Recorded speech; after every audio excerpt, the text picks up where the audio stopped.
যখন আপনারা কথা বলতেছেন জনপ্রশাসন মন্ত্রণালয় সংস্কার কমিশন, তখন আপনাদের জনপ্রশাসন সম্পর্কে যে কিছু বেসিক বিষয় একটু চিন্তা ভাবনা করে একটু পড়াশোনা করে আসার দরকার ছিল। সেই জায়গা থেকে আপনারা মানে একটু ঘাটতি দেখা গেছে। কি ঘাটতি মনে হচ্ছে আপনার? মানে আমরা পড়াশোনা করে আসিনি মেহেদী ভাই, এই কথাটা আপনার বলা উচিত হইল না। আমার কথা শুনেন, আপনি বলতে পারেন না এখানে কারা কাজ করেন আপনি জানতেন না। আপনি কথা বলা তো মাত্র শুরু করেছিলাম, আপনার কয়টা কথা বলার সুযোগ দেওয়া হয়েছে? আপনার চেয়ারম্যান যে আমাকে থামিয়ে দিল। আপনি আগে তো বিতর্ক জড়াই গেছেন, আপনি কি জানেন? আপনার চুপ। আমার বাচ্চার আমার ছেলে বয়স let me finish my sentence please. Okay, হ্যাঁ, আপনারা শুনেন, আপনারা বলে শেষ করে দেন। শুনেন প্লিজ লিসেন টু মি। সেটা হলো যে you are trying to accuse a person, a very young person who is still a student. তার সার্বিক পরিস্থিতি জানা সম্ভব না, কিন্তু সে জেল খেটেছে, জেল থেকে বের হয়ে আসছে এবং এই আন্দোলন করেছে। আন্দোলন তো আপনারা এখানে যারা আমরা কেউ করি নাই। স্যার আপনি এই কথা এখানে বলতেই পারেন না। আপনি আমাদের মাইক বন্ধ করে দিয়েছেন, আপনি মতামত জানতে এসে আপনি মাইক বন্ধ করে দিয়েছেন, আপনি এটা পারেন না। আপনি তাকে সাপোর্ট করতেছেন, আমাদের কথা কেন সাপোর্ট করবেন না? আমরা আন্দোলন করি নাই। কথাটা শুনেন, আমরা স্যার চাকরি হয়েছি স্যার, আমার ডিজিএফআই এনএসআই করতে কি আপনি বাসায় ঘুমাতে পারেন না স্যার?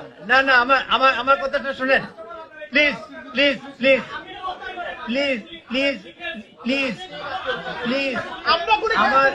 আমরা এই কমিশনে মিস করবো না, সবাই সিদ্ধান্ত নেন। আপনারা আমার কথাটা শোনেন, শোনেন, এখানে দুটো জিনিস আছে। প্লিজ আমার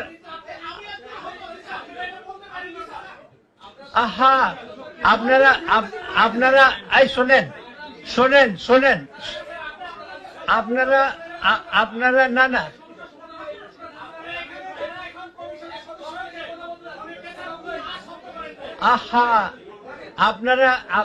আপনারা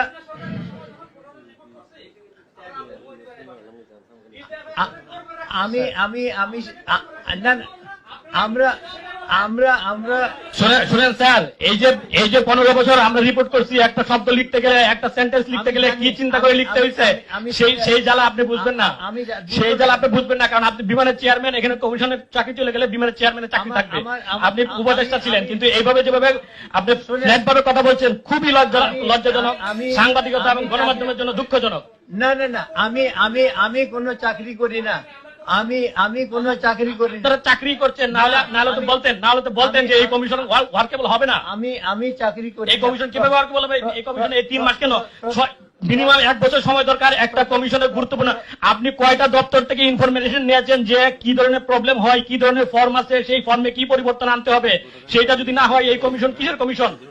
আপনি তো কথা বলতে দিচ্ছেন না। এখন এই পরিস্থিতিতে আমি এই কথাগুলো বলতে বাধ্য হচ্ছি। আপনি কয়টা সরকারি অফিস থেকে চার্ট নিয়েছেন যে এই সেবা প্রদানের যে চার্ট দেওয়া হয় সেটা কতটুকু পালন করা হয়, কেন পালন করা হয় না, কি সমস্যা, কয়জন কর্মচারীর সঙ্গে কথা বলতে পারবেন এই 3 মাসের মধ্যে? কি কারণে ইউ হ্যাভ দিস? এত সরকারের নির্দেশে যদি সবকিছু শেষ করবেন তাহলে তো এই কমিশন জনস্বার্থের কমিশন হবে না। তো হোয়াট মেক্স ইউ ফিল যে আমরা তথ্য নেই নাই? How did you conclude this? 1 number. 2 number হলো যে আমি যেটা বলতে চাচ্ছি সেটা হলো